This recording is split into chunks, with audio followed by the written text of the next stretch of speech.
ಭಾರತವನ್ನ 3ನೇ ಬಾರಿ ಸುತ್ತಿ ಬಂದ್ಬಿಟ್ರೆ ನೀನು ಮೌನಿ ಆಗ್ತೀಯ. ಆದ್ರೆ ಅದಕ್ಕೆ ಪ್ಯಾರಲಲ್ ಆಗಿ ನಾನು 2 ಮೇರು ವ್ಯಕ್ತಿತ್ವಗಳನ್ನ ದಕ್ಕಿಸಿಕೊಳ್ಳಿಕ್ಕೆ ಪ್ರಯತ್ನ ಪಟ್ಟೆ. ದಕ್ಕಿದವೆ ಅಂತಕ್ಕಂಥ ಒಂದು ದಾರ್ಷ್ಟ್ಯ ಇಲ್ಲ, ಆದ್ರೆ ದಕ್ಕಿಸಿಕೊಳ್ಳಿಕ್ಕೆ ಪ್ರಯತ್ನ ಪಟ್ಟೆ. ಒಬ್ಬ ಗಾಂಧಿ, ಇನ್ನೊಬ್ಬ ಓಶೋ. ಇಂಗ್ಲಿಷ್ ಸಾಹಿತ್ಯವನ್ನ ಓದಿರದೆ ಹೋಗಿದ್ದಾರೆ.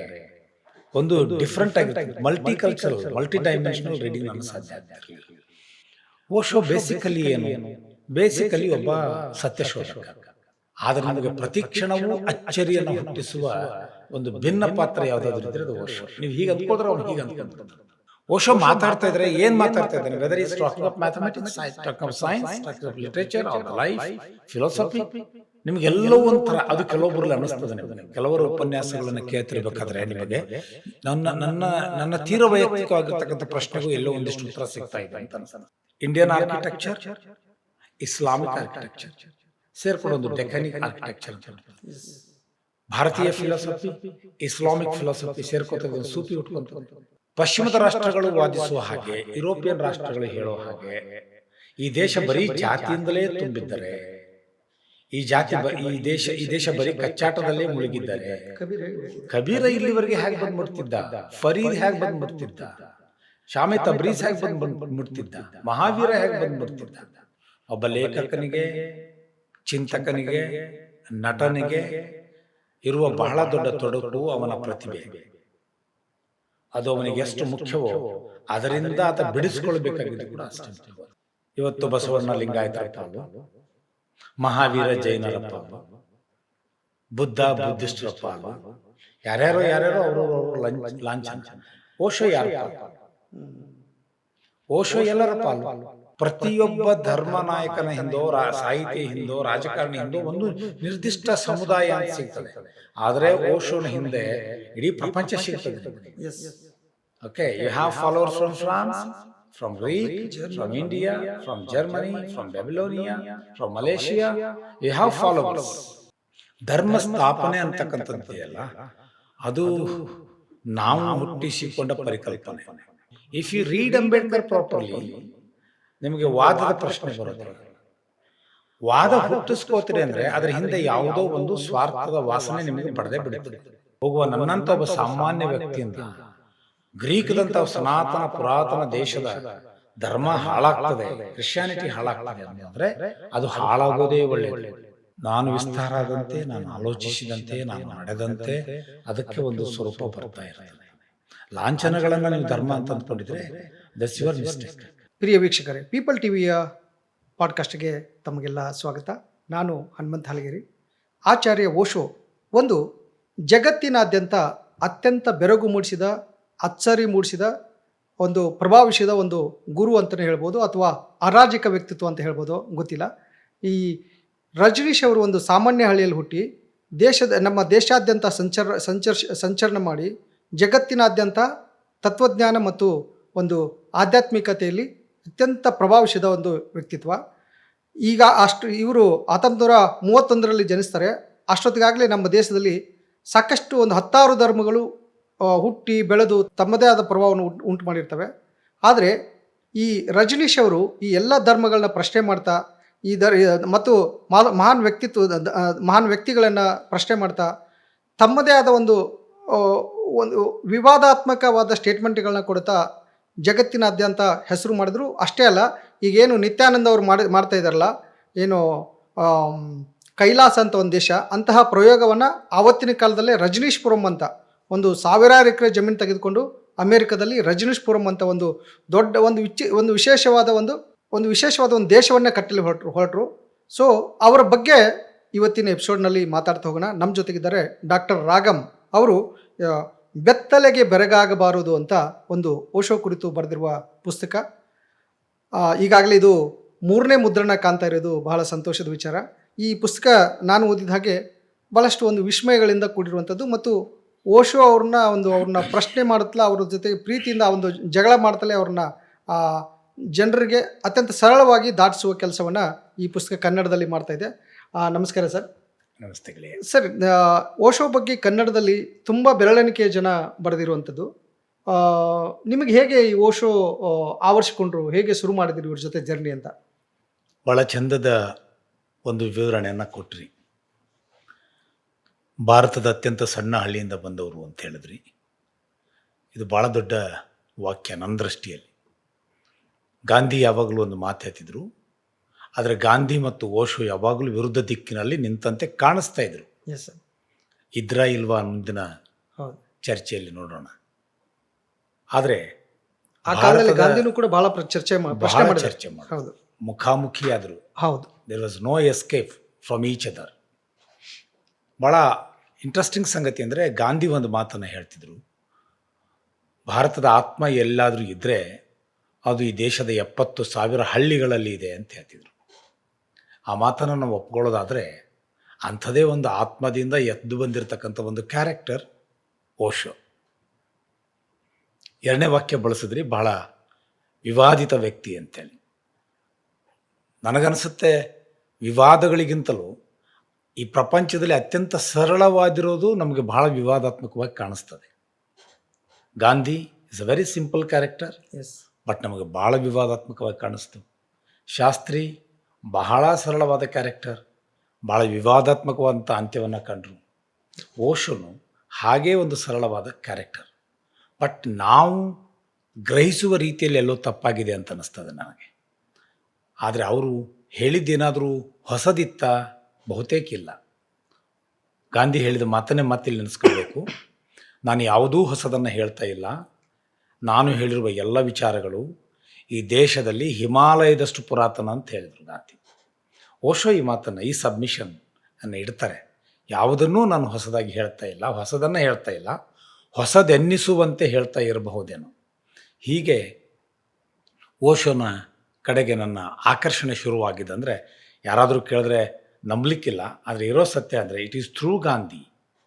ಗಾಂಧಿಯ ಮುಖಾಂತರ ನಾನು ಓಶೋನ ಸಮೀಪ ಬಂದೆ. ನಿಮ್ ಗಾಂಧಿ ಬಗ್ಗೆ ಒಂದು ಪುಸ್ತಕ ಬಂದಿದ್ದಲ್ಲ ಸರ್? ಗಾಂಧಿ ಅಂತಿಮ ದಿನಗಳು ಅಂತೇಳಿ ಹಾಂ. ನನ್ನ ಬಹಳ ಪ್ರೀತಿಯ ಬರಹ. ಸುಮಾರು 550 ಪುಟಗಳ ಕೇವಲ ಅವರ ಕೊನೆಯ ದಿನಗಳನ್ನು ಆಧರಿಸಿರ್ತಕ್ಕಂಥ ಒಂದು ಮಹತ್ವದ ಕೃತಿ.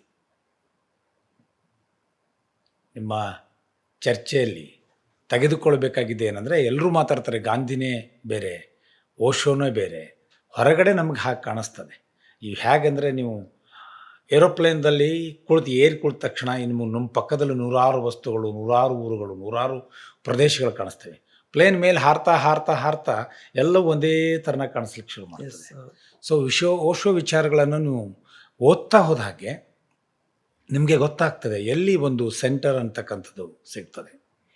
ಆ ನಿಟ್ಟಿನಲ್ಲಿ ಓಶೋ, ನೀವು ಅವರನ್ನು ಒಬ್ಬ ಸ್ವಾಮೀಜಿಯವ್ರ ಜೊತೆ ಹೋಲಿಸಿದ್ರಿ. ಏನಂದರೆ ನಮ್ಮ ಕೈಲಾಸ ಅಂತಕ್ಕಂಥ ಒಂದು ಕಾನ್ಸೆಪ್ಟ್ನಲ್ಲಿ ನನಗೆ ಒಂದು ಭಾಳ ಮಹತ್ವದಲ್ಲಿ ಗಮನಿಸಬೇಕಾಗಿದೆ. ಅಂದರೆ ಪ್ರತಿಯೊಬ್ಬನ ಮನೋಲೋಕದಲ್ಲಿಯೂ ಒಂದು ಲೋಕ ಇದೆ. ನನ್ನಲ್ಲಿದೆ, ನಿಮ್ಮಲ್ಲಿದೆ, ಅಲ್ಲಮನಲ್ಲಿತ್ತು, ಬಸವಣ್ಣನಲ್ಲಿತ್ತು, ಜಗತ್ತಿನ ಎಲ್ಲ ತತ್ವಜ್ಞಾನಿಗಳಲ್ಲಿ. ಇಲ್ಲಿ ನಮಗೆ ಹೊಂದಿಕೆಯಾಗದೆ ಎಲ್ಲಿಯೋ ಒಂದು ಸಮಾಧಾನ ಪಡಿಸಿಕೊಳ್ಳೋ ಒಂದು ಲೋಕ ಇತ್ತೇ ಇತ್ತು. ಅದನ್ನು ಕೆಲವೊಬ್ಬರು ಭೌತಿಕವಾಗಿ ಸೃಷ್ಟಿ ಮಾಡಲಿಕ್ಕೆ ಟ್ರೈ ಮಾಡಿದ್ರು, ಫಿಸಿಕಲ್ ಅಂತೀವಲ್ಲ ನಾವು. ಇನ್ನು ಕೆಲವೊಬ್ಬರು ಅದನ್ನು ಆಧ್ಯಾತ್ಮಿಕವಾಗಿ ಕಟ್ಟಿಕೊಂಡ್ರು. ಅರಬಿಂದೋ ಅವ್ರನ್ನ ತಗೊಳ್ಳೋಣ. ಅರಬಿಂದೋ ಈ ದೇಶ ಕಂಡ ಬಹಳ ದೊಡ್ಡ, ಅರಬಿಂದೋ ಅವ್ರನ್ನ ಕುರಿತು ಓಶೋ ಮಾತಾಡಿದ್ದಾರೆ, ಬಹಳ ದೊಡ್ಡ ದಾರ್ಶನಿಕ. ಆದರೆ ಈ ದಾರ್ಶನಿಕನ, ಅರಬಿಂದೋನಂಥ ದಾರ್ಶನಿಕನ ಚರಿತ್ರೆಯೂ ಪ್ರಾರಂಭ ಆಗೋದು ಎಲ್ಲಿಂದ? ಸ್ವಾತಂತ್ರ್ಯ ಹೋರಾಟದಿಂದ. ಒಬ್ಬ ತೀರ ಲೌಕಿಕವಾದ ಸ್ವತಂತ್ರ ಹೋರಾಟಗಾರನಾಗಿ ವ್ಯಕ್ತಿತ್ವ ಬೆಳೆಸ್ತಾ ಬೆಳೆಸ್ತಾ ಬೆಳೆಸ್ತಾ ಅವರೊಂದು ಮಾತು ಹೇಳ್ತಾರೆ ಕೊನೆಗೆ. ಏನು? ಮಾನವ ಹೃದಯವನ್ನೇ ಯೋನಿಯನ್ನಾಗಿ ಮಾಡಿಕೊಂಡು ಜನಿಸಿ ಬರಲಿಹುದು ದೇವಜನಾಂಗ ಅಂತ. ಇದೊಂದು ಕಾಲ್ಪನಿಕ ಇಥಿಯೋಪಿಯಾ ಅಂತ ನಾವು ಅಂದ್ಕೋಬೋದು ಈಗ. ಬಟ್ ಇಂಥದ್ದೊಂದು ಅರಬಿಂದೋ ಅವರಲ್ಲಿ ಇತ್ತು, ಇಂಥದ್ದೊಂದು ಓಶೋನಲ್ಲಿಯೂ ಇತ್ತು, ಇಂಥದ್ದೊಂದು ಪ್ರತಿ ದಾರ್ಶನಿಕನ ಮನಸ್ಸಿನಲ್ಲಿ ಇತ್ತು. ಮುಂದುವರೆದು ನೀವು ಮಾತಾಡಿದ್ರಿ ಕೈಲಾಸಪುರ ಮತ್ತು ರಜನೀಶ್ ಪುರಿ ಬಗ್ಗೆ. ಭಾಳ ದೊಡ್ಡ ಸಾಹಸ, ನನ್ನ ದೃಷ್ಟಿಯಲ್ಲಿ ಬಹಳ ದೊಡ್ಡ ಸಾಹಸ. ಅದು ಭಾರತಕ್ಕೆ ಎಷ್ಟು ಅವಶ್ಯಕತೆ ಇತ್ತೋ ಗೊತ್ತಿಲ್ಲ. ಯುರೋಪಿಯನ್ ಕಾಂಟಿನೆಂಟ್ಗೆ ಯುದ್ಧಗಳಿಂದ, ಒಂದು ಯುದ್ಧ ಅಲ್ಲ, ಎರಡು ಯುದ್ಧ ಅಲ್ಲ, ಮಹಾಯುದ್ಧಗಳಿಂದ ನಿರಂತರವಾಗಿ ಬಾಧಿತ ಆಗಿರ್ತಕ್ಕಂಥ, ಮಾನಸಿಕ ಒತ್ತಡಕ್ಕೊಳಗಾಗಿರ್ತಕ್ಕಂಥ ಒಂದು ಸಮಾಜಕ್ಕೆ ಅಂಥ ಒಂದು ಪ್ರಪಂಚದ ಅವಶ್ಯಕತೆ ಇತ್ತು. ಅದಕ್ಕಾಗಿ ಓಶೋ 63,000 ಎಕರೆ ಜಮೀನು, ಸುಮ್ಮನೆ ನೋಡಿ ಹುಡುಗಾಟ ಅಲ್ಲ, 63,000 ಎಕರೆ ಜಮೀನನ್ನು ಖರೀದಿ ಮಾಡಿ ಒಂದು ರಜನೀಶ್ಪುರಂ ಅನ್ನೋದನ್ನು ಕಟ್ಟಲಿಕ್ಕೆ, ಕೋರೆಗಾಂವ್ ಅಂತೇಳಿ ಆ ಪ್ಲೇಸನ್ನು ತೊಗೊಂಡು, ಅದು ಭಾಳ ದೊಡ್ಡ ಕಥೆ ಇದೆ, ಅದನ್ನ ತೊಗೋಬೇಕಾದ್ರೆ ಏನೇನು ಹೌದು. ಆಯಿತು. It's not so easy to purchase even today. ಈಗಲೇ ಎಷ್ಟು ಕಷ್ಟ ಇದೆ ಅಂದರೆ ಆಲೋಚನೆ ಮಾಡಿ. It was not so easy to purchase land, piece of land in America ಅಂತ ದೇಶದಲ್ಲಿ ಅದರ ಎಲ್ಲ ಕಾನೂನು ಚೌಕಟ್ಟುಗಳನ್ನು ಸರಿಪಡಿಸ್ಕೊಂಡು ಒಂದು ಭೂಮಿಯನ್ನು ತಗೊಂಡು ಅಲ್ಲಿ ನಾನೊಂದು ಹೊಸ ದಾರಿಯ, ಅದು ಎಸ್ಟಾಬ್ಲಿಷ್ಡ್ ಸೊಸೈಟೀಸ್ ನೀವು ಹೇಳಿದ್ರಲ್ಲ, ಆಗಲೇ ಸ್ಥಾಪಿತ ಘೋಷಿತ ಧರ್ಮಗಳು ಇದ್ದಾಗ ಹೊಸದೊಂದು ನಾನು ಹೇಳ್ತಿದ್ದಾಗ ಭಾಳ ಕಷ್ಟ ಆಗ್ತದೆ. ಆದರೆ ಆ ಶಕ್ತಿ ಓಶೋನಲ್ಲಿ ಮಾತ್ರ ಇತ್ತು. ಅದು ಜ್ಞಾನದಿಂದ ಅವರಿಗೆ ಸಿಕ್ಕಿತ್ತು. ಅಂಬೇಡ್ಕರ್ ಹೇಳ್ತಾರೆ, Baba Saheb Ambedkar, knowledge is the only weapon. ಜಗತ್ತಿನಲ್ಲಿ ಭಾಳ ಬಲಾಢ್ಯವಾದ ಒಂದು ಅಸ್ತ್ರ ಯಾವುದಾದ್ರೂ ಇದ್ದರೆ ಅದು ಜ್ಞಾನ. ಅದರ ಸಮಾನವಾದದ್ದು ಮತ್ತೊಂದಿಲ್ಲ. ಯಾಕೆ ನಮಗೆ ಓಶೋ ಮತ್ತೆ ಮತ್ತೆ ಈಗ ಬೇಕಾಗ್ತಾನೆ? ಹಿಂದೆಂದಿಗಿಂತಲೂ ಈಗ ಓಶೋ ಬಹಳ ಸಮೀಪ ಆಗಿದ್ದಾನೆ ನಮ್ಮ ಯೂತ್, ನಮ್ಮ ಸಮಾಜಕ್ಕೆ. When I started writing or reading Osho, ನಾನು ಓಶೋ ಬರೆಯೋ ಕಾಲದಲ್ಲಿ ಅಥವಾ ನೀವು ಓಶೋ ಎತ್ಕೊಂಡ ಕಾಲದಲ್ಲಿ ಅದೊಂದು ಮುಟ್ಟಬಾರದ ವಸ್ತು ಥರ ಇತ್ತು. ಈಗ ಹಾಗಿಲ್ಲ. ಒಬ್ಬ ಹುಡುಗಿ ಓಪನ್ ಆಗಿ ಬಂದ್ಕೊಂಡು ನನಗೆ ಇನ್ಯಾವುದು ಬೇಡ, ಓಶೋ ಕೊಡಿ, ನಾನು ಓದಬೇಕು ಅವರನ್ನು ಅಂತಕ್ಕಂಥ ಒಂದು ಕಾಲ ಘಟ್ಟ ಬಂತು. ಇದು ಬರಬೇಕಾಗಿತ್ತು. ಆ ನಿಟ್ಟಿನಲ್ಲಿ ಬೆತ್ತಲಿಗೆ ಬೆರಗಾಗಬಾರ್ದು. 3ನೇ ಮುದ್ರಣ ಕಂಡರು ಅಷ್ಟೇ ಅಲ್ಲ, 100 ಮುದ್ರಣ ಕಂಡರೂ ನನಗೆ ಸಮಾಧಾನ ಇಲ್ಲ. ಹೌದು, ಓಶೋ ಅಷ್ಟು ಕನ್ನಡಿಗೆ ತಲುಪಬೇಕಾದ್ದು. ಮತ್ತು ಓಶೋ ಪುಸ್ತಕಗಳು ಸಾಕಷ್ಟು ಅನುವಾದ ಆಗಿದ್ದಾವೆ ಕನ್ನಡಕ್ಕೆ. ಬಟ್ ಅವು ಅಷ್ಟು ಈಜಿಯಾಗಿ ಒಳಗೆ ಇಳಿಯಲ್ಲ. ನಾನು ಓದಕ್ಕೆ ಪ್ರಯತ್ನ, ಅಂದರೆ ತುಂಬ ಜನ ಓದಕ್ಕೆ ಪ್ರಯತ್ನ ಮಾಡಿಸ್ತಾರೆ. ಈ ಸಂಭೋಗದಿಂದ ಸಮಾಧಿ ಅಡುಗೆಯಿಂದ ಹಿಡಿದು ಧ್ಯಾನದ ಬಗ್ಗೆ ಬರೆದಿರುವಂಥದ್ದು ಅವು ಅನುವಾದಗಳು ಅಷ್ಟು ಈಗ ನಿಮ್ಮ ಥರ ಕ್ರಿಯೇಟಿವ್ ರೈಟರ್ಸ್ ಬರ್ದಂಗೆ ಇರಲ್ಲ ಅಂತ ಅನಿಸುತ್ತೆ. ಈಗ ನಂದು ಮುಂದಿನ ಪ್ರಶ್ನೆ ಏನಂದರೆ, ಈ ಓಶೋ ಒಬ್ಬ ಅವರು ನೋಡಿದ್ರೆ ಅವರೇನು 100 ವರ್ಷ ಬದುಕಿದವ್ರಲ್ಲ, ತುಂಬ ಕಡಿಮೆ ಅವಧಿಯಲ್ಲಿ ಬದುಕಿದ್ರು ಕೂಡ ಅವರು ಏನು ಒಂದು 18-20 ವರ್ಷದಷ್ಟು ಬರೋಷ್ಟರಲ್ಲೇ ದೊಡ್ಡ ವಿದ್ವಾಂಸರ ರೀತಿ ಮಾತಾಡೋಕ್ಕೆ ಶುರು ಮಾಡಿದರು. ಅವರಲ್ಲಿ ಆ ಓದುವ ಹಸಿವು, ಅಂದರೆ ಒಂದು ಜ್ಞಾನದ ಹಸಿವು ಏನು ಗೊತ್ತಿಲ್ಲ, ಅವ್ರಿಗೆ ಆ ಥರ ದೊಡ್ಡ ತಾತ್ವಿಕರಾಗಿ ಬೆಳೀಲಿಕ್ಕೆ ಏನೆಲ್ಲ ಅವ್ರ ತಯಾರಿ ಹೇಗಿತ್ತು ಅಥವಾ ಹೇಗೆ ಸಾಧ್ಯ ಆಯಿತು ಅಂತ ಅವರಿಗೆ? ಈ ಜಿಜ್ಞಾಸೆ ನನಗೂ ಕೂಡ ಇತ್ತು. ಒಬ್ಬ ಹುಲುಮಾನವ ನಂಬಲಾರ್ದಷ್ಟು ಅವರು ದೇವರೇನಪ್ಪ ಅವರೇ ಹುಡ್ತಾನೆ ಪಡ್ಕೊಂಬಂದಿದ್ದಾರೆ ಅನ್ನೋಷ್ಟು ಅವರ ಜ್ಞಾನ ಇತ್ತು. ಒಂದು ಪುಸ್ತಕ ಇದ್ರೆ ಅದ್ರ ಸಾರವನ್ನು ಅದನ್ನ ಸುಮ್ಮನೆ ತಿರುವು ಹಾಕಿಬಿಟ್ಟು ಹೇಳ್ತಿದ್ರು ಅಂತ ಕೇಳಿದ್ದೀನಿ. ಖಂಡಿತವಾಗಿಯೂ ಅವ್ರದ್ದೊಂದು the books that I love, ನಾನು ಮೆಚ್ಚಿದ ಪುಸ್ತಕಗಳು ಅಂತೂ ನನಗೂ ಒಂದು ಪಟ್ಟಿ ಇದೆ. ಅವರ ವೈಯಕ್ತಿಕವಾದ ಲೈಬ್ರರಿಯಲ್ಲಿ ನಾನು personally I had been to Pune ashram. ನಾನು ಓಶೋರನ್ನು ಸುಮ್ಮನೆ ಪುಸ್ತಕದ ಮೂಲಕ ಗ್ರಹಿಸಿದವನಲ್ಲ. ಸಾಧ್ಯವಾದಷ್ಟು ಅವರು ನಡೆದ ನೆಲ, ಅವರು ಅಭ್ಯಸಿಸಿದ ಸ್ಥಳ, ಇವುಗಳನ್ನು ವಿಸಿಟ್ ಮಾಡಿ ಅವ್ರನ್ನ ಗ್ರಹಿಸಿಕೊಳ್ಳಲಿಕ್ಕೆ ಪ್ರಯತ್ನ ಪಟ್ಟವನು. ಸಾಮಾನ್ಯವಾಗಿ ಒಬ್ಬ ಸೃಜನಶೀಲ ಲೇಖಕನಿಗೆ ಇರಬೇಕಾದ ಒಂದು ಬದ್ಧತೆ ಕೂಡ. ಎಲ್ಲೋ ಕೂತ್ಕೊಂಡು ನೀವು ಕಲ್ಪನೆ ಮಾಡ್ಕೊಂಡು ಬರೆಯೋದಲ್ಲ. ಬಟ್ ಯು ಶುಡ್ ಆ್ಯಕ್ಚುಲಿ ಕುಚ್ವಾಡ, ಮಧ್ಯಪ್ರದೇಶದಲ್ಲಿ ಕುಚ್ವಾರದಲ್ಲಿ ಹುಟ್ಟಿದ್ರು, ಇಟ್ಸ್ ಅ ಸೆಂಟೆನ್ಸ್. ಬಟ್ ಕುಚ್ವಾರ ಆಗಲೂ ಹೇಗಿದೆ, ಈಗಲೂ ಹೇಗಿದೆ. ಮಧ್ಯಪ್ರದೇಶ ಆಗಲೂ ಹೇಗಿದೆ, ಈಗಲೂ ಹೇಗಿದೆ. ಒಬ್ಬ ಲೇಖಕ ಅನ್ನೋನು, ಒಬ್ಬ ಕಲಾವಿದ ಅನ್ನೋನು is not just biological output. ಅವನು ಬರೀ ಒಂದು ಶರೀರದಿಂದ ಹೊರಗೆ ಬಂದಿರುವ ಶಾರೀರಿಕ ಮುದ್ದೆ ಅಲ್ಲ. ಯಾವುದೇ ಮನುಷ್ಯನಿಂದ ಬಂದಿರತಕ್ಕಂಥ ಒಂದು ಮಾಂಸದ ಮುದ್ದೆ ಅಲ್ಲ. ಅದರಾಚೆ ಅವನು ಆ ಪ್ರದೇಶದ ಸಂಸ್ಕಾರ, ಸಂಸ್ಕೃತಿ, ಅನ್ನ, ಗಾಳಿ, ನೀರು, ಜಗಳ, ಪ್ರೀತಿ ಎಲ್ಲ ಒಳಗೊಂಡಿರ್ತಾನೆ. ಒಂದು ವ್ಯಕ್ತಿತ್ವ ಅದೆಲ್ಲದರಿಂದ ರೂಪ ಆಗಿರುತ್ತೆ. ಅದೆಲ್ಲದರ ರೂಪ ಆಗಿರ್ತದೆ. ಓಶೋ ಕೂಡ ಅದೆಲ್ಲ. Madhya Pradesh is a very interesting land. ಈ ಇಂಡಿಯಾ ಇದೆಯಲ್ಲ, ಬಹಳ ಅದೇ ಓಶೋ ಮಾತನ್ನೇ ಹೇಳಬೇಕು. India is such a great land. ಅವ್ರು ಹೇಳ್ತಾರೆ, ಭಾರತ ಎಂಥ ಅದ್ಭುತವಾದ ಭೂಮಿ, ಯಾಕೆ ಮತ್ತೆ ಮತ್ತೆ ನಾನು ಭಾರತವನ್ನು ಪ್ರೀತಿಸ್ತೇನೆ, ಭಾರತ ನನ್ನ ನೆಲ ಅಂತ ಯಾಕೆ ಅಭಿಮಾನ ಅಂತ ಹೇಳ್ತೇನೆ ಅನ್ನೋದನ್ನು ಭಾಳ ಚೆಂದ ಹೇಳ್ತಾರೆ. ಬಹುತೇಕ ಸಮಕಾಲೀನ ಅಥವಾ ಅವರ ಪೂರ್ವದ ಯಾವ ಸನ್ಯಾಸಿಯು, ಯಾವ ಸಂತನು, ಯಾವ ತತ್ವಜ್ಞಾನಿಯು ಈ ಥರ ಹೇಳ್ತಾರೆ, ಭಾರತವನ್ನು ಒಂದು ಸಾರಿ ಸುತ್ತಿ ಬಾ. ನೋಡಿ ಎಷ್ಟು ಚೆನ್ನಾಗಿ ಹೇಳ್ತಾರೆ. ಭಾರತವನ್ನು ಒಂದು ಸಾರಿ ಸುತ್ತಿ ಬಾ, ಆವಾಗ ನೀನೇನು ಮಾಡ್ತೀಯ, ಮಾತಾಡ್ಲಿಕ್ಕೆ ಶುರು ಮಾಡ್ತೀಯ. ಇಲ್ಲಿ ಅಚ್ಚರಿಗಳು, ಇಲ್ಲಿಯ ಕಟ್ಟಡಗಳು, ದೇವಸ್ಥಾನಗಳು, ಈಗರ್ಜಿಗಳು, ಮಸೀದಿಗಳು, 1-2 ಜಾತ್ರೆಗಳು, ಯಾತ್ರೆಗಳು ಎಲ್ಲವೂ. ಆಮೇಲೆ ಇನ್ನೊಂದು ಸಾರಿ ಈ ಭಾರತವನ್ನು ಸುತ್ತಿ ಬಾ, ಆವಾಗ ನೀನು ಕೂತ್ಕೊಂಡು ಪುಸ್ತಕ ಬರೀಲಿಕ್ಕೆ ಶುರು ಮಾಡ್ತೀಯ. ಮುಂದೋದು ಹೇಳ್ತಾನೆ, ಭಾರತವನ್ನು 3ನೇ ಬಾರಿ ಸುತ್ತಿ ಬಂದುಬಿಟ್ರೆ ನೀನು ಮೌನಿ ಆಗ್ತೀಯಾ. You will forget yourself. It is such a great land ಅನ್ನೋ ಮಾತನ್ನು ಓಶೋ ಹೇಳಿದ್ದಾರೆ. ನನಗೆ ಓಶೋ ಈ ಕಾರಣಕ್ಕಾಗಿ ಆಕರ್ಷಣೀಯ ಆದರು. ಹೆಚ್ಚು ಕಡಿಮೆ ನಾನು 8th 8 ಮತ್ತು 9ನೇ ಎತ್ತಿಯಲ್ಲಿದ್ದಾಗ ನಮ್ಮ ಮನೆಗೊಂದು ಪತ್ರಿಕೆ ಬರ್ತಿತ್ತು. ನಮ್ಮ ಕನ್ನಡದಲ್ಲಿ ಪ್ರಜಾಮತ ಇತ್ತಲ್ಲ, ಆ ಶೈಲಿಯ ಒಂದು ಪತ್ರಿಕೆ ಹಿಂದಿಯಲ್ಲಿ ಬರ್ತಿತ್ತು. ಆ ಪತ್ರಿಕೆ ಹೆಸರು ಧರ್ಮಯುಗ್. ಹಿಂದಿ ಸಾಹಿತ್ಯದಲ್ಲಿ ಒಬ್ಬ ಬಹಳ ದೊಡ್ಡ ಲೇಖಕರಿದ್ದರು, ನಾಟಕಕಾರರು. ಧರ್ಮವೀರ ಭಾರತಿ ಅಂತೇಳಿ ಅವರು ಈ ಪತ್ರಿಕೆಯನ್ನು ನಡೆಸ್ತಾ ಇದ್ರು.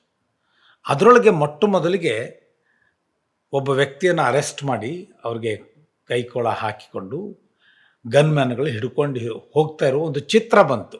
Photo, big photo, long photo. ನನ್ನ ತಂದೆ ಆರ್ಟಿಕಲ್ ಓದ್ತಾ ಇದ್ರು, ನಾನು ಪಕ್ಕದಲ್ಲಿ ಕೂತಿದ್ದೆ. ನಾನು ಕೇಳಿದೆ, ಇವ್ರು ಯಾರು ಅಂತ. ಇವರು ದೊಡ್ಡ ಮನುಷ್ಯರು, ಬಹಳ ದೊಡ್ಡ ಮನುಷ್ಯರು. ನನಗೆ ಅವಾಗ ಚಿಕ್ಕವನು, ತಿಳುವಳಿಕೆ. ದೊಡ್ಡ ಮನುಷ್ಯರನ್ನ ಹಿಂಗೆಲ್ಲ ಅರೆಸ್ಟ್ ಮಾಡ್ಕೊಂಡು ಕರ್ಕೊಂಡು ಹೋಗ್ತಾರ ಅಂತಲೇ ಅವ್ರು ಹೇಳಿದ್ರು, ಚಿತ್ರ ಅಲ್ಲ, ಈ ಚಿತ್ರದಲ್ಲಿರೋದೇ ಸತ್ಯ ಅಲ್ಲ, ಆದರೆ ಯಾಕೆ ಈ ಸ್ಥಿತಿ ಬಂತು ಅನ್ನೋದು ಈ ಲೇಖನದಲ್ಲಿದೆ.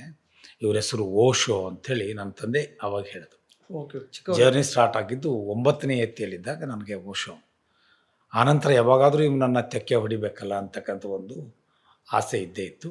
ಅದು ನನ್ನ ಸಂಶೋಧನೆ ದಿನಗಳಲ್ಲಿ PhD ಮಾಡ್ತಾ ಮಾಡ್ತಾ, ನನ್ನ ಸಬ್ಜೆಕ್ಟ್ ಬೇರೆ, ಆದರೆ ಅದಕ್ಕೆ ಪ್ಯಾರಲಲ್ ಆಗಿ ನಾನು 2 ಮೇರು ವ್ಯಕ್ತಿತ್ವಗಳನ್ನು ದಕ್ಕಿಸಿಕೊಳ್ಳಿಕ್ಕೆ ಪ್ರಯತ್ನಪಟ್ಟೆ. ದಕ್ಕಿದವೆ ಅಂತಕ್ಕಂಥ ಒಂದು ದಾರ್ಷ್ಟೇ ಇಲ್ಲ, ಆದರೆ ದಕ್ಕಿಸಿಕೊಳ್ಳಿಕ್ಕೆ ಪ್ರಯತ್ನಪಟ್ಟೆ. ಒಬ್ಬ ಗಾಂಧಿ, ಇನ್ನೊಬ್ಬ ಓಶೋ. 2 ನೋಡಲಿಕ್ಕೆ ಪೂರ್ವ ಪಶ್ಚಿಮ ಥರ ಕಾಣಿಸ್ತವೆ ಅಥವಾ ದಕ್ಷಿಣೋತ್ತರ ಥರ ಕಾಣಿಸ್ತವೆ, ಆದರೆ ಈಗ ನನಗೆ ಹಾಗೆ ಅನಿಸೋದಿಲ್ಲ. They are same but in 2 different paths. 2 ಭಿನ್ನ ದಾರಿಗಳಲ್ಲಿ ನಡೆಯುತ್ತಿರುವ 2 ಪ್ರಾಮಾಣಿಕ ಮನಸ್ಸುಗಳು. ಇದು ಓಶೋನೊಂದಿಗಿನ ಬಂದ ಯಾತ್ರೆ. ಅದೇ ಅವರು, ನನ್ನ ಪ್ರಶ್ನೆ ಅಂದರೆ, ಅವರು ಅಷ್ಟೆಲ್ಲ ಭಾರತದ ತತ್ವಜ್ಞಾನವನ್ನು ಹೇಗೆ ಅರಗಿಸ್ಕೊಂಡ್ರು ಆ ವಯಸ್ಸು? ಅದೇ ನಿಮ್ಮ ಬರ್ತೆ ನಾನು, ನೀವು ಹೇಳಿದ್ರಿ ನಿಮ್ಮ ಎಲ್ಲರಿಗೂ ಸಹಜವಾಗಿ ಓಶೋನ ಬಗ್ಗೆ ಇರತಕ್ಕಂಥ ಇಷ್ಟು ಸಣ್ಣ ಏಜ್ನಲ್ಲಿ ಇಷ್ಟು ತಿಳುವಳಿಕೆ ಇವ್ರಿಗೆ ಹೇಗೆ ಸಾಧ್ಯ ಆಯಿತು ನೋಡಿ. ನಾವು ಕ್ರಮಿಸುವ ದಾರಿನೂ ಬಹಳ ಮುಖ್ಯ ಅಂತ ಅನ್ನಿಸ್ತದೆ ನನಗೆ. ಸಾಹಿತ್ಯದ ನಾನೇ ಫಾರ್ ಎಕ್ಸಾಂಪಲ್ ಇಂಗ್ಲೀಷ್ ಸಾಹಿತ್ಯವನ್ನು ಓದಿರದೇ ಹೋಗಿದ್ದಾರೆ, ಒಂದು ಡಿಫ್ರೆಂಟ್ ಆಗಿರ್ತದೆ, multi cultural, multi dimensional reading ನನಗೆ ಸಾಧ್ಯ ಆಗ್ತಿರಲಿಲ್ಲ. ಓಶೋ ಬೇಸಿಕಲಿ ಏನು? ಬೇಸಿಕಲಿ ಒಬ್ಬ ಸತ್ಯಶೋಧಕ. ಓಕೆ, ನನಗೆ ಅವನ ಆಚಾರ್ಯ, ಭಗವಾನ್, ಓಶೋ ಇವೆಲ್ಲ ನಂತರದ್ದು. ಆದರೆ ಬೇಸಿಕಲಿ ವಾಟ್ ಹಿ ಈಸ್ ಅಂತ ಕೇಳಿದ್ರೆ ಹುಡುಕಾಟ, ನಿರಂತರವಾದ ಶೋಧ. ಒಂದು ವಾಸ್ತುಶಿಲ್ಪ ನೋಡಿದ್ನ, ಒಂದು ಜಾತ್ರೆ ನೋಡಿದ್ನ, ಒಂದು ಮೂರ್ತಿ ನೋಡಿದ್ನ, ಒಂದು ಚರಿತ್ರೆ ನೋಡಿದ್ನ, ಒಂದು ಘಟನೆ ಪ್ರತಿಯೊಂದರ ನಿಕಷಕ್ಕೆ ಅಂದರೆ ಕೊನೆಯನ್ನು ಮುಟ್ಟದೆ ಅವರು ಏನನ್ನು ಮಾತಾಡಲಿಲ್ಲ. ಪ್ರಶ್ನೆ ಮಾತಾಡಲೇ ಇಲ್ಲ. ಆಮೇಲೆ ಅದನ್ನು ಇಂಟರ್ಪ್ರಿಟ್ ಮಾಡ್ತಕ್ಕಂಥ ರೀತಿ, ಹೀಗೆ ಮಾಡ್ಬೋದು ಅಂತ ಕೆಲವೊಬ್ರು ಗೆಸ್ ಮಾಡ್ಬೋದು ನೀವು. ಇವರು ಈಗ ಅಂಬೇಡ್ಕರ್ ಬಗ್ಗೆ ಇವ್ರು ಹೀಗೆ ಮಾತಾಡ್ಬೋದು, ಮಹಾವೀರರ ಬಗ್ಗೆ ಇವ್ರು ಹೀಗೆ ಮಾತಾಡ್ಬೋದು, ಬುದ್ಧನ ಬಗ್ಗೆ ಇವ್ರು ಹೀಗೆ ಮಾತಾಡ್ಬೋದು. ನಾವು ಗೆಸ್ ಮಾಡಿಬಿಡ್ತೀವಿ. ಗೆಸ್ ಮಾಡ್ಲಿಕ್ಕೆ ಅವ್ರು ಗೆಸ್ಸಿಗೆ ಸಿಕ್ಕೂ ಬಿಡ್ತಾರೆ. ಆದರೆ ನಿಮಗೆ ಪ್ರತಿಕ್ಷಣವೂ ಅಚ್ಚರಿಯನ್ನು ಹುಟ್ಟಿಸುವ ಒಂದು ಭಿನ್ನ ಪಾತ್ರ ಯಾವುದಾದ್ರೂ ಇದ್ದರೆ ಅದು ಓಶೋ. ನೀವು ಹೀಗೆ ಅಂದ್ಕೊಂಡ್ರೆ ಅವ್ನು ಹೀಗೆ ಅಂದ್ಕೊಂಡ್ಬಿಡ್ತಾನೆ. ಸೊ ಓಶೋ ಬದುಕಿದ್ದು ಅವಧಿ ಕಡಿಮೆ, ಶಾರೀರಿಕವಾಗಿ 60ರ ಆಸುಪಾಸಿನಲ್ಲಿ ಬದುಕಿರೋ ಮನುಷ್ಯ. ಹಿ ಡಿಡಂಟ್ ಕ್ರಾಸ್, ಅದರ ಆಚೆ ಹೋಗಲಿಲ್ಲ. ಆದರೆ ಫಿಲಾಸಫಿ ಪ್ರೊಫೆಸರು ಗೋರಖ್ಪುರ್ ಯೂನಿವರ್ಸಿಟಿಯಲ್ಲಿದ್ದರು, ಸಾಗರ್ ಯೂನಿವರ್ಸಿಟಿಯಲ್ಲಿದ್ದರು. ಎಷ್ಟು ಪ್ರಕಾಂಡವಾದ ಮತ್ತು ತೀಕ್ಷ್ಣವಾದ ಉಪನ್ಯಾಸಗಳನ್ನು ನೀಡ್ತಾ ಇದ್ರು ಅಂದರೆ ಪ್ಲ್ಯಾಟ್ಫಾರ್ಮ್ಸ್ಗಳನ್ನು ಬದಲಾಯಿಸ್ಕೊಳ್ಳಿಲ್ಲ. ನೋಡಿ, ನಾವು ಸಾಮಾನ್ಯವಾಗಿ ಮೇಸ್ಟ್ರುಗಳು ಅಂದ ಕೂಡಲೇ ಪಾಠ ಬೇರೆ ಮತ್ತು ಪ್ರವೃತ್ತಿ ಬೇರೆ ಅಂದ್ಕೊಂಡಿರ್ತೀವಿ ನಾವು. ಆದರೆ ಇವುಗಳನ್ನು ಎರಡಾಗಿ ನೋಡದೇ ಇರತಕ್ಕಂಥವು. ಯಾವಾಗ ಅವರು ಪಾಠ ಶುರು ಮಾಡಿದ್ರು ಆವಾಗಲೇ ಸಾಗರ್ ಯೂನಿವರ್ಸಿಟಿ ಒಳಗೆ ಬೇರೆ ಬೇರೆ ಕೆಮಿಸ್ಟ್ರಿ, ಬಯಾಲಜಿ, ಮ್ಯಾಥಮೆಟಿಕ್ಸ್ ಈ ಸಬ್ಜೆಕ್ಟಿನ ಸ್ನಾತಕೋತ್ತರ ವಿದ್ಯಾರ್ಥಿಗಳು ಕೂಡ ಬಂದು ಓಶೋನ ಕ್ಲಾಸ್ಗಳನ್ನು ಅಟೆಂಡ್ ಮಾಡಲಿಕ್ಕೆ ಶುರು ಮಾಡಿದ್ರು. ಬಿಕಾಸ್ ಓಶೋ ಮಾತಾಡ್ತಾ ಇದ್ದಾರೆ, ಏನು ಮಾತಾಡ್ತಾ ಇದ್ದಾನೆ, whether is talking of mathematics, talking of science, talking of literature, of the life, philosophy, ನಿಮಗೆಲ್ಲವೂ ಒಂಥರ ಅದು ಕೆಲವೊಬ್ಬರಲ್ಲಿ ಅನ್ನಿಸ್ತದೆ. ನಿಮಗೆ ಕೆಲವರು ಉಪನ್ಯಾಸಗಳನ್ನು ಕೇಳ್ತಿರ್ಬೇಕಾದ್ರೆ ನಿಮಗೆ ನನ್ನ ತೀರ ವೈಯಕ್ತಿಕವಾಗಿರ್ತಕ್ಕಂಥ ಪ್ರಶ್ನೆಗೂ ಎಲ್ಲೋ ಒಂದಿಷ್ಟು ಉತ್ತರ ಸಿಗ್ತಾ ಇದೆ ಅಂತ ಅನಿಸ್ತದೆ. ಕನೆಕ್ಟ್ ಆಗ್ತಾ ಇರ್ತದೆ. ನನಗೆ ಇದನ್ನು ಬಹಳ ಜನ ಧಾರವಾಡದಲ್ಲಿದ್ದಾಗ ಒಬ್ರು ಯಾರು ಹೇಳಿದ್ರು ನನಗೆ, ಇಲ್ಲ ನಾನು ಕೈವಲ್ಯ ಮಂಟಪದ ನವಕಲ್ಯಾಣ ಮಂಟಪದ ಕುಮಾರಸ್ವಾಮೀಜಿಯವರ ಭಾಷಣಗಳನ್ನು ಕೇಳ್ಕೊಂಡ್ಬಂದು ಎಕ್ಸಾಮ್ ಬರೀತಿದ್ದೆ ಅಂತ ಹೇಳ್ತಿದ್ರು. ನಾಳೆ ಎಕ್ಸಾಮ್ ಇದೆ, ಬಟ್ ಇವತ್ತು ನಾನು ನವಕಲ್ಯಾಣದ ಮಂಟಪದ ಗುರುಗಳ ಉಪನ್ಯಾಸ ಕೇಳ್ತಿದ್ದೆ. ಅದು ನಾಳೆಯ ಮುಂಜಾನೆಯ ನನ್ನ ಕ್ಲಾಸಿಗೆ ಅಥವಾ ಎಕ್ಸಾಮಿಗೆ ತೊಂದರೆ ಆಗ್ತಂತ ನನಗೆ ಅನಿಸ್ತಿರ್ಲಿಲ್ಲ.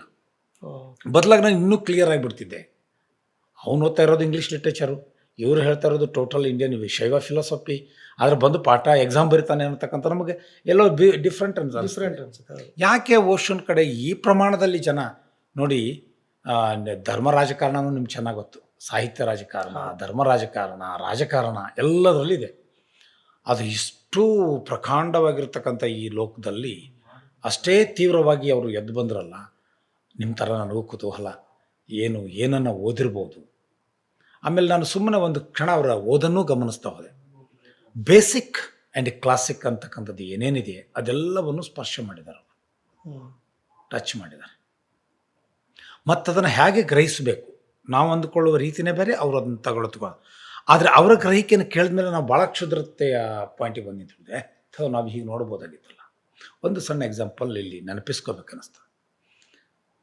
ಭಾರತ ಮತ್ತು ಇದರ ಸಾರ್ವತ್ರಿಕತೆ, ಈ ದೇಶ ಮತ್ತು ಇದರ ಸಮಾವಿಷ್ಟತೆ, ಇದು ಬಹಳ ಮುಖ್ಯವಾದ ಫಿಲಾಸಫಿ. ಭಾರತ ಒಂದು ಇಂಥ ನೆಲ ಅಂತ ಹೇಳ್ತಾರೆ ಅವರು. ಇಲ್ಲಿ ಎಲ್ಲವೂ, ಇಲ್ಲಿ 2 ಸೇರಿ 3 ಆಗ್ತದೆ ಅಂತ ಹೇಳ್ತಾರೆ. 2 ಸೇರಿ ಹೋರಾಟ ಆಗುತ್ತೆ, ಜನಾಂಗೀಯ ಕದನ ಆಗುತ್ತೆ, ಹತ್ಯೆ ಆಗುತ್ತೆ, ಈಗ ಹೇಳೋದಿಲ್ಲ ಅವರು.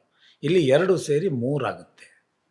ಹೇಗೆ ನೋಡಿ, ಇಂಡಿಯನ್ ಆರ್ಕಿಟೆಕ್ಚರ್, ಇಸ್ಲಾಮಿಕ್ ಆರ್ಕಿಟೆಕ್ಚರ್ ಸೇರ್ಕೊಂಡು ಒಂದು ಡೆಕ್ಕನಿಕ್ ಆರ್ಕಿಟೆಕ್ಚರ್ ಅಂತ ಹುಟ್ಟುತ್ತದೆ. Indian music, Hindustani, Persian music 2 ಸೇರ್ತವೆ, ಒಂದು ಕ್ಲಾಸಿಕಲ್ ಮ್ಯೂಸಿಕ್ ಹುಟ್ಕೊತದೆ. ಭಾರತೀಯ ಫಿಲಾಸಫಿ, ಇಸ್ಲಾಮಿಕ್ ಫಿಲಾಸಫಿ ಸೇರ್ಕೋತದೆ, ಒಂದು ಸೂಫಿ ಹುಟ್ಕೊತದೆ. ಗ್ರೇಟ್.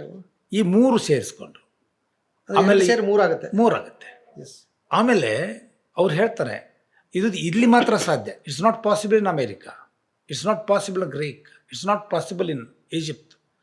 ನಾವು ಭಾಳ ಪುರಾತನ ಸಂಸ್ಕೃತಿಯವರು, ಸನಾತನ ಸಂಸ್ಕೃತಿಯವರು, ನಮ್ಮದು ಸಾವಿರಾರು ವರ್ಷಗಳ ಅದು. He rejects it. ಏನಾಯಿತು, 1000 ವರ್ಷ ಬದುಕಿದ ಸತ್ಯ ಇರ್ಬೋದು, ಆದರೆ ಆಗಿದ್ದೇನು. Bharat is great, India is great. ಹೇಗೆ ಇನ್ನೊಂದು ಎಕ್ಸಾಂಪಲ್ ಕೊಡ್ತಾರೆ. ಸಂತ ಕಬೀರನ ಲೈಫ್ನಿಂದ ಎತ್ಕೊತಾರೆ. ಕಬೀರ ಯಾವ ಜಾತಿಯವನು ಅಲ್ವಾ? ಕಬೀರ್ನ ತಂದೆ ತಾಯಿಗಳ್ಯಾರು? ಹಿಂದೂನ, ಮುಸಲ್ಮಾನ? ಆದರೆ ಶತಮಾನಗಳ ನಂತರವೂ ಕೂಡ ಇವತ್ತು ಕಬೀರ್ ಉಳಿತಾನೆ. ಪಶ್ಚಿಮದ ರಾಷ್ಟ್ರಗಳು ವಾದಿಸುವ ಹಾಗೆ, ಯುರೋಪಿಯನ್ ರಾಷ್ಟ್ರಗಳು ಹೇಳೋ ಹಾಗೆ ಈ ದೇಶ ಬರೀ ಜಾತಿಯಿಂದಲೇ ತುಂಬಿದ್ದರೆ, ಈ ದೇಶ ಬರೀ ಕಚ್ಚಾಟದಲ್ಲೇ ಮುಳುಗಿದ್ದಾರೆ. ಕಬೀರ ಇಲ್ಲಿವರೆಗೆ ಹೇಗೆ ಬಂದು ಮುಟ್ತಿದ್ದ? ಫರೀದ್ ಹೇಗೆ ಬಂದು ಮುಟ್ತಿದ್ದ? ಶಾಮೆ ತಬ್ರೀಜ್ ಹೇಗೆ ಬಂದು ಮುಟ್ತಿದ್ದ? ಮಹಾವೀರ ಹೇಗೆ ಬಂದು ಮುಟ್ತಿದ್ದ? ಸೊ ಈ ದೇಶದಲ್ಲಿ ಎಲ್ಲ ಕಾಲಕ್ಕೂ ಪಂಥಾತೀತವಾಗಿ, ಕಾಲಾತೀತವಾಗಿ, ದೇಶಾತೀತವಾಗಿ, ಜನಾಂಗಾತೀತವಾಗಿ ಒಂದು ಪ್ರತಿಭೆಯನ್ನು ಗೌರವಿಸುವ, ನೋಡುವ, ಉಲ್ಲೇಖಿಸುವ ಮತ್ತು ಮುಂದಿನ ತಲೆಮಾರಿಗೆ ರವಾನಿಸುವ ಒಂದು ಜವಾಬ್ದಾರಿಯುತ ಜನಾಂಗ ಇಲ್ಲಿ ಯಾವಾಗಲೂ ಇದೆ. So India is great. Yes, what Europe is saying is not India. ಯಾರೋ ಪಶ್ಚಿಮ ಪ್ರಣೀತ ಕೆಲವು ವಿಚಾರಗಳನ್ನ ಇಟ್ಕೊಂಡು ಹೇಳಿದ್ರಲ್ಲ, ಅದಲ್ಲ. ಭಾರತ ಅಂದರೆ ಭಿನ್ನ ಅದು. ಸೊ ಹೀಗಾಗಿ ಇಂಥ ಇಂಟರ್ಪ್ರಿಟೇಷನ್ಸ್ಗಳು ನಮ್ಮನ್ನೇ ಇದೇ ದೇಶದಲ್ಲಿ ಓಶೋರೇ ಹೇಳಿದ್ದು. ನಾನು ಅವರಿಂದಲೇ ಉದ್ಧರಿಸ್ತಾ ಇದ್ದೇನೆ. ಈ ದೇಶದಲ್ಲಿ ನಾನು 50 ವರ್ಷ ಇದ್ದೇನೆ, ನನ್ನ ಅಕ್ಕಪಕ್ಕದವರು 100 ವರ್ಷ ಬದುಕಿದ್ದಾರೆ. ಬಟ್ ಏನು ಗ್ರಹಿಸಿದ್ದೀನಿ ನಾನು.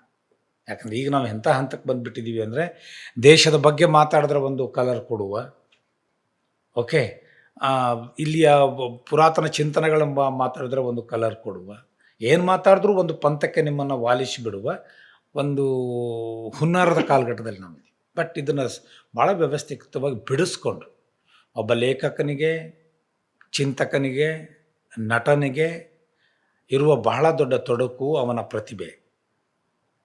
ಅದು ಅವನಿಗೆ ಎಷ್ಟು ಮುಖ್ಯವೋ ಅದರಿಂದ ಆತ ಬಿಡಿಸ್ಕೊಳ್ಬೇಕಾಗಿದ್ದು ಕೂಡ ಅಷ್ಟೇ ಮುಖ್ಯವಾದದ್ದು. ನೀವು ಹೇಳಿದ್ರಿಂದಲೇ ಬಹುಶಃ ಇದನ್ನ ಭಾರತವನ್ನು ಬಹುತ್ವಧಾರೆಗಳ ಭಾರತ ಅಂತ ಅನಿಸ್ಕೊಳುತ್ತೆ. ಯಾಕಂದರೆ ಯಾವುದು ಧರ್ಮ ಜಾತಿ ನೋಡಿ ಅವನನ್ನು ಗುರುತಿಸಲ್ಲ. ಅವನಲ್ಲಿ ಪ್ರತಿಭೆ ಇದೆಯಾ, ವಿಚಾರ ಇದೆಯಾ, ಅವನು ಉಳಿತಾನೆ ಅನ್ನೋದು. ನೋಡಿ, ಸಣ್ಣ ಎಕ್ಸಾಂಪಲ್ ತಗೊಳ್ಳೋಣ. ಇವತ್ತು ಬಸವಣ್ಣ ಲಿಂಗಾಯತರ ಪಾಲು, ಮಹಾವೀರ ಜೈನರ ಪಾಲು, ಬುದ್ಧ ಬುದ್ಧಿಸ್ಟರ ಪಾಲು, ಯಾರ್ಯಾರೋ ಅವ್ರವ್ರವ್ರ ಲಾಂಛನ. ಓಶೋ ಯಾರ ಪಾಲು? ಓಶೋ ಎಲ್ಲರ ಪಾಲು. ಇದು ಹೇಳ್ತಿದ್ದ, ಹಮೇ ಬುದ್ಧಕೋ ಬಚಾನಾ ಹೇ. ಅವ್ರು ಇದು ಮಾತನ್ನು ಹೇಳ್ತಿದ್ರು. ನಾವು ಯಾರನ್ನ ರಕ್ಷಿಸಬೇಕಾಗಿದೆ? ಮಹಾವೀರನನ್ನು ಜೈನರಿಂದ, ಬುದ್ಧನನ್ನ ಬುದ್ಧಿಸ್ಟರಿಂದ, ಓಕೆ. ಬಸವಣ್ಣನನ್ನ ಲಿಂಗಾಯತರಿಂದ, ಯಾರ್ಯಾರು ಅವ್ರಿಗಿರಲಿಲ್ಲ ಇದು, ಬಟ್ ನಾವು ಸಿಟ್ಟಿದ್ದೀವಿ ಈಗ. ಆದರೆ ಆಶ್ಚರ್ಯ ನೋಡಿ, ಪ್ರತಿಯೊಬ್ಬ ಧರ್ಮ ನಾಯಕನ ಹಿಂದೋ ಸಾಹಿತಿ ಹಿಂದೋ ರಾಜಕಾರಣಿ ಹಿಂದೋ ಒಂದು ನಿರ್ದಿಷ್ಟ ಸಮುದಾಯ ಅಂತ ಸಿಗ್ತದೆ. ಆದರೆ ಓಶೋನ ಹಿಂದೆ ಇಡೀ ಪ್ರಪಂಚ ಸಿಗ್ತದೆ ನಿಮಗೆ. Yes. Okay, you have followers from France, from Greek, Germany. From India, from Germany, from Babylonia, from Malaysia. You have followers. ಇದು ಯಾಕೆ ಸಾಧ್ಯ ಆಯ್ತಂದರೆ ಈ ಮಿತಿಗಳನ್ನು ನೋಡಿ ಹುಟ್ಟಿಕೊಂಡವ ಬೆಳೆದವನು ಓಶೋ. ಆ ಚಿಂತನೆಗಳನ್ನು ಆ ಥರ ರೂಪಿಸ್ಕೊಂಡ. ಎಸ್. ಈ ಓಶೋ ಬೆಳೀತಾ ಇದ್ದಂತೆ ಅವ್ರ ಒಳಗಡೆ ಒಂದಿಷ್ಟು ಪ್ರಶ್ನೆಗಳು ಹುಡ್ತವೆ. ಅವು ಎಂಥ ಪ್ರಶ್ನೆಗಳಂತಂದರೆ, ಈಗಾಗಲೇ ಸ್ಥಾಪಿತ ಆಗಿರುವ ಹಿಂದೂ ಧರ್ಮ ಇರ್ಬೋದು, ಇಸ್ಲಾಂ ಇರ್ಬೋದು, ಬುದ್ಧಿಸಮ್ ಇರ್ಬೋದು, ಇವನ್ ಮದರ್ ತೆರೇಸಾ, ಅವು ಎಲ್ಲರನ್ನೂ ಅವರು ಪ್ರಶ್ನೆ ಮಾಡ್ತಾ ಹೋಗ್ತಾರೆ. ಹೌದು. ಈ ಹಿಂದೂ ಧರ್ಮದ ಅವರ ವಿಮರ್ಶೆ ಹೇಗಿತ್ತು ಅಂತ ನೀವು ಹೇಳ್ಬೋದಾ? ನಾವು ಒಂದೊಂದು ಧರ್ಮ ತಗೊಳ್ಳೋದಾದರೆ ಹಿಂದೂ ಧರ್ಮವನ್ನು ಭಾಳ ಚೆನ್ನಾಗಿ ವಿಮರ್ಶೆ ಮಾಡಿದರು. ಎಲ್ಲ ಧರ್ಮಗಳನ್ನು ವಿಮರ್ಶೆ ಮಾಡಿದ್ರು, ಎಲ್ಲವನ್ನು. ಅವರೊಂದು ಭಾಳ ಮಹತ್ವದ ಮಾತನ್ನು ಹೇಳಿದ್ರು. ಧರ್ಮ ಸ್ಥಾಪನೆ ಅಂತಕ್ಕಂಥದ್ದು ಇದೆಯಲ್ಲ, ಅದು ನಾವು ಹುಟ್ಟಿಸಿಕೊಂಡ ಪರಿಕಲ್ಪನೆ. ಓಕೆ, ಒಂದು ಎಕ್ಸಾಂಪಲ್ ಇಲ್ಲಿ ಹೇಳಲೇಬೇಕು ಅಂತ ಅನಿಸ್ತದೆ. ಒಂದು ಚಿಂತನೆ, ಒಂದು ಕಾಲದ ಒಂದು ಗಾಂಧಿ, ನನ್ನ ಗಾಂಧಿ ಪುಸ್ತಕದಲ್ಲಿ ಬರೆದೆ, ಗಾಂಧಿ ವಾದವನ್ನಲ್ಲ ಗಾಂಧಿಯನ್ನು ಓದಿ, ಅಂಬೇಡ್ಕರ್ ವಾದವನ್ನಲ್ಲ ಅಂಬೇಡ್ಕರನ್ನು ಓದಿ. ವ್ಯತ್ಯಾಸ ತುಂಬ. ಬದುಕನ್ನು ಅರ್ಥ ಮಾಡಿ. If you read Ambedkar properly, ನಿಮಗೆ ವಾದದ ಪ್ರಶ್ನೆ ಬರೋದಿಲ್ಲ. ವಾದ ಹುಟ್ಟಿಸ್ಕೋತೀರಿ ಅಂದರೆ ಅದರ ಹಿಂದೆ ಯಾವುದೋ ಒಂದು ಸ್ವಾರ್ಥದ ವಾಸನೆ ನಿಮಗೆ ಬಡದೇ ಬಡಿತದೆ ಅಲ್ವಾ? ಹಿಂದುತ್ವ ಅಂತಕ್ಕಂಥದ್ದು ಅದು ವೇ ಆಫ್ ಲೈಫ್ ಆದರೂ ಅಂದ್ಕೊಳ್ಳಿ, ಧರ್ಮ ಆದರೂ ಅಂದ್ಕೊಳ್ಳಿ. ಜಾಗತಿಕ ಧರ್ಮಗಳಲ್ಲಿಲ್ಲ, ಅದು ಹೇಗೆ ಧರ್ಮ ಆಗ್ತದೆ ಅಂತ ವಾದವನ್ನು ಇಲ್ಲ ಅಂದರೆ ಮಾಡ್ಕೊಳ್ಳಿ, ಅಥವಾ ಮಾಡ್ಕೊಳ್ಳೋ ಅವಶ್ಯಕತೆ ಇಲ್ಲ ಅಂದರೆ ಬಿಟ್ಕೊಳ್ಳಿ. ಅದು ನಿಮ್ಗೆ ಯಾವ ವ್ಯತ್ಯಾಸನೂ ಮಾಡೋದಿಲ್ಲ. ಒಂದು ಸೀಮಿತ ಬದುಕಿನ ವ್ಯಾಪ್ತಿಗೆ ಇವ್ಯಾವು ಏನನ್ನು ಮಾಡೋದಿಲ್ಲ. ಆದರೆ ಎಲ್ಲವನ್ನೂ ಮಾಡಲಿಕ್ಕೆ ಸಾಧ್ಯ. If you are ready to, ನೀವು ಒಳ್ಳೆಯದನ್ನು ಗ್ರಹಿಸಿಕೊಳ್ಳೋ ಮನಸ್ಥಿತಿ ಉಳಿಸ್ಕೊಂಡಿದ್ರೆ ಎಲ್ಲದರಲ್ಲೂ ಒಂದೊಂದು ಒಳ್ಳೆಯದಿರ್ತದೆ. ಇದೇ ಪ್ರಶ್ನೆ ಓಶೋ ಅವ್ರಿಗೂ ಬರ್ತದೆ. ಅವರ ಕೊನೆಯ ದಿನಗಳಲ್ಲಿ ಕ್ರಿಶ್ಚಿಯಾನಿಟಿಗೆ ಕ್ವಶನ್ ಆಗ್ತಾರೆ. ಗ್ರೀಸ್ ಮೇ ರಹನೆ ಸಕ್ತಾ ಹೇಳ್ತಾರೆ. ನಾನು ಕ್ಷಣವೂ ಗ್ರೀಸ್ನಲ್ಲಿ ಇರ್ಲಿಕ್ಕೆ ಸಾಧ್ಯ ಇಲ್ಲ, ಅದ್ರ ಮಿತಿ ಏನಂತ ಹೇಳ್ತಾರೆ. ಅಮೇರಿಕಾದಲ್ಲಿ ಇರ್ಲಿಕ್ಕೆ ಸಾಧ್ಯ ಆಗೋದಿಲ್ಲ, ಬ್ರಿಟನ್ನಲ್ಲಿ ಇರೋಕ್ಕೆ ಸಾಧ್ಯ ಇಲ್ಲ ಎಲ್ಲ ಹೇಳಿ, ಅಂದರೆ ನಿಮಗೆ ಈಗ ಕೊನೆಗೆ ಗ್ರೀಕ್ ದೇಶಕ್ಕೆ ಯಾಕೆ ಹೋಗ್ಲಿಕ್ಕೆ ಸಾಧ್ಯ ಇಲ್ಲ ಅನ್ನೋದನ್ನು ನೀವು ವಾದ ಮಾಡ್ತಾನೆ. ನೀವು ಅಲ್ಲಿ ಹೋಗಲಿಕ್ಕೆ ಸಾಧ್ಯ ಇಲ್ಲ, ಯಾಕೆ ಹೋಗ್ಲಿಕ್ಕೆ ಸಾಧ್ಯ ಇಲ್ಲ? ಅವಾಗ ಹೇಳ್ತಾನೆ, ನೀವು ಅಲ್ಲಿ ಹೋದರೆ ಕ್ರಿಶ್ಚಿಯನ್ ಧರ್ಮ ನಾಶ ಆಗ್ತದೆ. ನೀವು ಬಂದುಬಿಟ್ರೆ ಕ್ರಿಶ್ಚಿಯನ್ ಧರ್ಮ ನಾಶ ಆಗ್ತಿರ್ತೈತೆ, ಅಲ್ಲಿ ಭಯ ಹುಟ್ಟುಬಿಟ್ಟಿದೆ. ಅವಾಗ ಒಂದು ಭಾಳ ಚಂದ ಉತ್ತರ ಕೊಡ್ತಾನೆ. ನನ್ನಂಥ ಒಬ್ಬ ಸಾಮಾನ್ಯ ಒಬ್ಬ ವ್ಯಕ್ತಿ ಹೋದರೆ ಇವರೆಲ್ಲ ಹೇಳುವಂತೆ ಒಂದಿಷ್ಟು ಪ್ರಗತಿಯ ಲೇಪನವೇ ಇಲ್ಲದ ದೇಶದಿಂದ, ಸುಮಾರು 350 ವರ್ಷಗಳಿಂದ 700 ವರ್ಷ ಗುಲಾಮಗಿರಿಯನ್ನು ಅನುಭವಿಸಿದ ದೇಶದಿಂದ ಹೋಗುವ ನನ್ನಂಥ ಒಬ್ಬ ಸಾಮಾನ್ಯ ವ್ಯಕ್ತಿಯಿಂದ ಗ್ರೀಕ್ದಂಥ ಸನಾತನ ಪುರಾತನ ದೇಶದ ಧರ್ಮ ಹಾಳಾಗ್ತದೆ, ಕ್ರಿಶ್ಚಿಯಾನಿಟಿ ಹಾಳಾಗ್ತದೆ ಅನ್ನೋದಾದರೆ ಅದು ಹಾಳಾಗೋದೇ ಒಳ್ಳೆಯದು. ಓಕೆ, ಯಾಕೆ ಅಂದರೆ ಒಬ್ಬ ವ್ಯಕ್ತಿಯಿಂದ ಹಾಳಾಗೋದು, ಮತ್ತು ಅದಕ್ಕೇನೇನು ಅದಕ್ಕೆ ಆಯುಷ್ಯ ಇಲ್ಲ, ಶಕ್ತಿ ಇಲ್ಲ. ಬೆಟ್ಟದ ಮೇಲೆ ಈಗೋ ಆಗೋ ಬೀಳಬೇಕು ಅಂತಕ್ಕಂಥ ಬಂಡೆಯನ್ನು ಉದುರಿಸ್ಲಿಕ್ಕೆ ನಾನು ಯಾಕೆ ಹೋಗಬೇಕು, ಪೈಲ್ವಾನ್ ಯಾಕೆ ಹೋಗಬೇಕು? ಅದು ತಾನಾಗೆ ಬೀಳುತ್ತೆ ಒಂದು ಕಾಲಕ್ಕೆ. So religion, what is religion? Is it fixed or whether it gets changed? ಧರ್ಮ ಅಂತಕ್ಕಂಥದ್ದು ಅದು ಫಿಕ್ಸ್ ಆಗಿಬಿಟ್ಟಿದೆಯಾ, ಅಥವಾ ನನ್ನ ಅನುಸರಣೆ ಆಚಾರಗಳಿಂದಲೂ ನಿರಂತರ ಬದಲಾಗ್ತಾ ಇರ್ತೀಯಾ ಅನ್ನೋ ಪ್ರಶ್ನೆ ಓಶೋನ್ ಮಂದಿ ಏನಾದರೂ ಇಟ್ಟರೆ, ನಮ್ಮ ಬದುಕಿನ ಮಾರ್ಗ ಅದು. ನಾನು ವಿಸ್ತಾರ ಆದಂತೆ, ನಾನು ಆಲೋಚಿಸಿದಂತೆ, ನಾನು ನಡೆದಂತೆ ಅದಕ್ಕೆ ಒಂದು ಸ್ವರೂಪ ಬರ್ತಾ ಇರ್ತದೆ. ಲಾಂಛನಗಳನ್ನು ನೀವು ಧರ್ಮ ಅಂತ ಅಂದ್ಕೊಂಡಿದ್ರೆ ದಟ್ಸ್ ಯುವರ್ ಮಿಸ್ಟೇಕ್. ಸಿಂಬಾಲ್ಸ್ ಇದನ್ನು ಮಾಡಿಬಿಟ್ರೆ ನಾನು ಕ್ರಿಶ್ಚಿಯನ್ ಅಂತ ಅಂದ್ಕೊಂಡ್ರೆ, ಇದನ್ನು ಮಾಡಿಬಿಟ್ರೆ ನಾನು ಮೊಹಮ್ಮದೀಯ ಅಂದ್ಕೊಂಡ್ರೆ, ಇದನ್ನು ಮಾಡಿಬಿಟ್ರೆ ನಾನು ಲಿಂಗಾಯತ ಅಂದ್ಕೊಂಡ್ಬಿಟ್ರೆ ಯುವರ್ ರೀಡಿಂಗ್ ಇಸ್ ಲಿಮಿಟೆಡ್. ಇದು ನನಗೆ ಅನಿಸಿದ್ದು.